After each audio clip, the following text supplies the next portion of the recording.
This film is a summary of the Water is Life ceremony that was held on March 21, 2023 at the Angel of the Waters in Central Park of New York on the eve of the International United Nations Water Conference, the second ever. The ceremony was organized by the International Scientific Committee on Water and Heritage of the International Council on Monuments and Sites in collaboration with the Center of Transdisciplinarity and Water Management, CIRAD, of Brazil, the United States World Heritage Organization, and the communities of religious and indigenous NGOs to the United Nations, with the support of several organizations whose visual identities are also on the script of this film. The program for the conference started with the awarding of the Water and Heritage Awareness Shield to the City of New York. The shield was developed by the International Scientific Committee on Water of ICOMOS. The second part of the ceremony started with a presentation on the importance of water rights.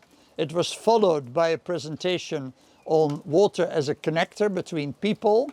Next was a presentation on the importance of water for justice, and the last was on the importance of water hydro diplomacy for peace.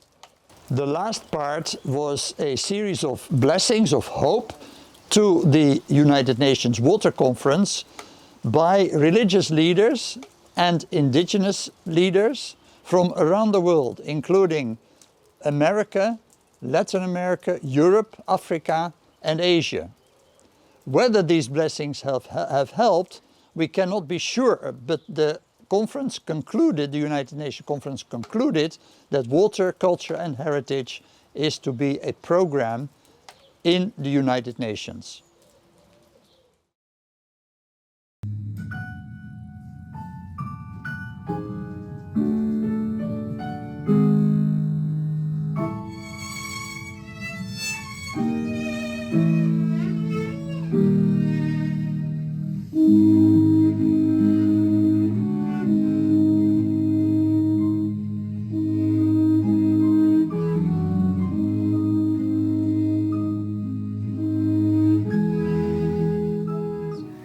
The World Heritage List offers a wide spectrum of water heritage, from glorious water gardens to impressive aqueducts, grand transport canals to ingenious water mills, and agricultural irrigation systems. These World Heritage Sites reflect the complexity and the interrelationship between water and society. The importance of recognizing the close link of humanity between humanity and water is critical today when we search for solutions to water, food, and energy security to fight climate change. We are working on tangible, intangible, and spiritual level to get the dialogue. And especially this event will be the spiritual part. So we invited all religious, historical, rooted people here and our world where we're living in. So I'm very honored that you are all here around me. Here you are at the Angel in name of ICOMOS ISC on Water and Heritage. I presented to the City of New York. And the red is the alarming situation we are living in. So humanity. The blue you recognize as water, and the white we need as wisdom. Thank you so much. It's an honor to present it to the City of New York. Thank you.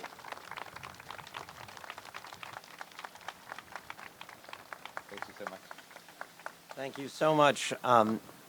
It is a great privilege to be here, and it is a great week for New York to host World Water Week and this UN conference this week. Because it's a wonderful reminder of something that New Yorkers have been lucky, but also really smart about, which is our water system.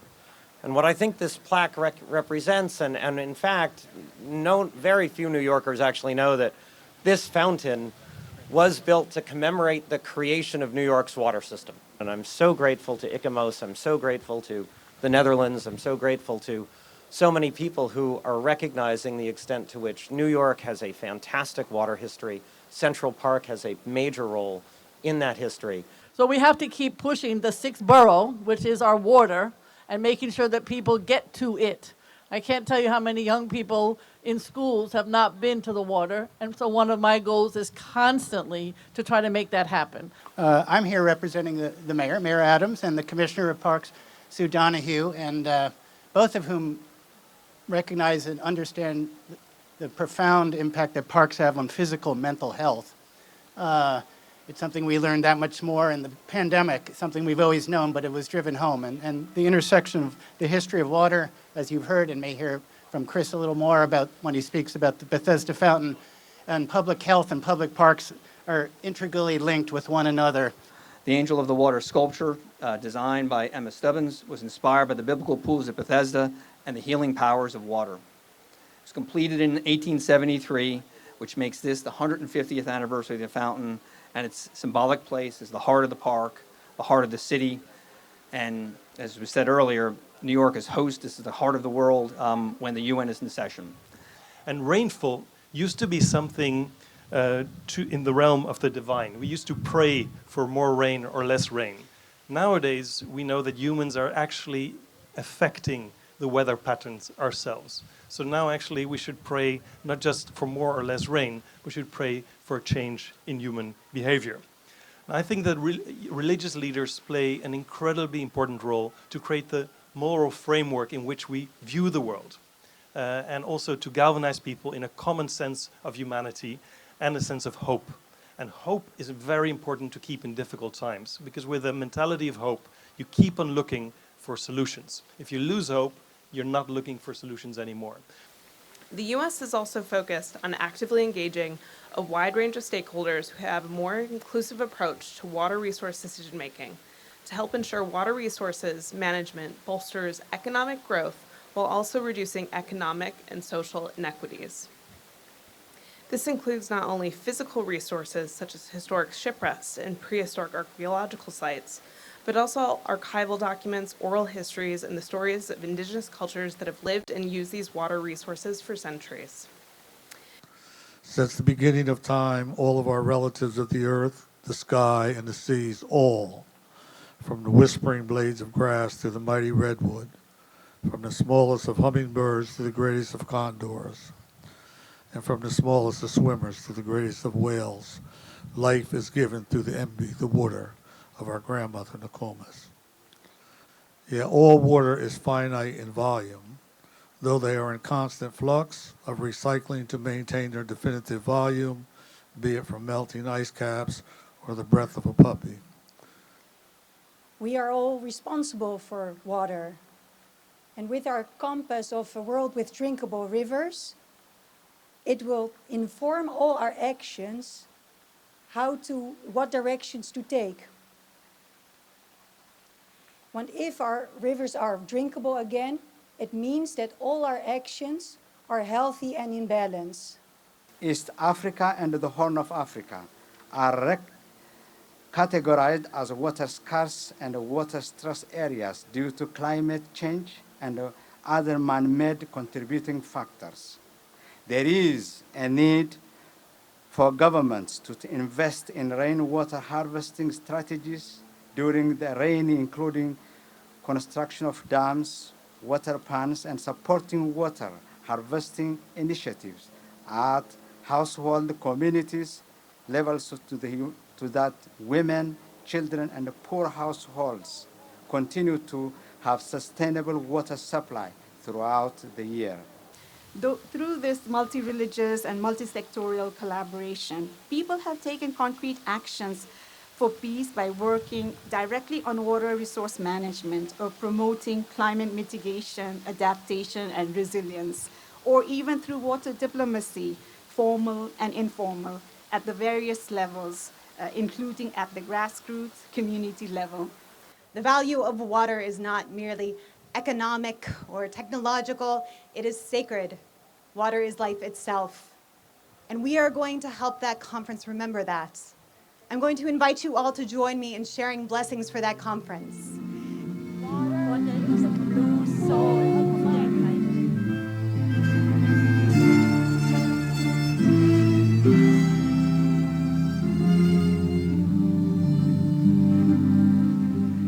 May the nations who gather at the UN Water Conference be united in their purpose of ensuring clean, safe water for everyone, human and all other living beings on Mother Earth.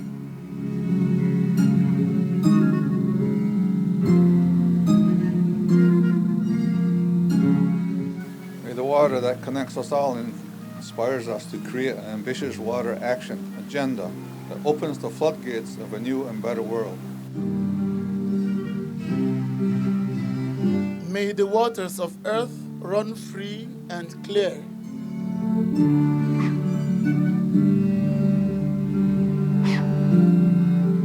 Un saludo en nombre del corazón del cielo y de la tierra desde mi tierra maya Tzutujil del lago Atitlán. Lago Atitlán significa Atit es abuela, Ya es agua. So we are here, to talk about how everybody can come together and protect our territories so we can continue being indigenous peoples.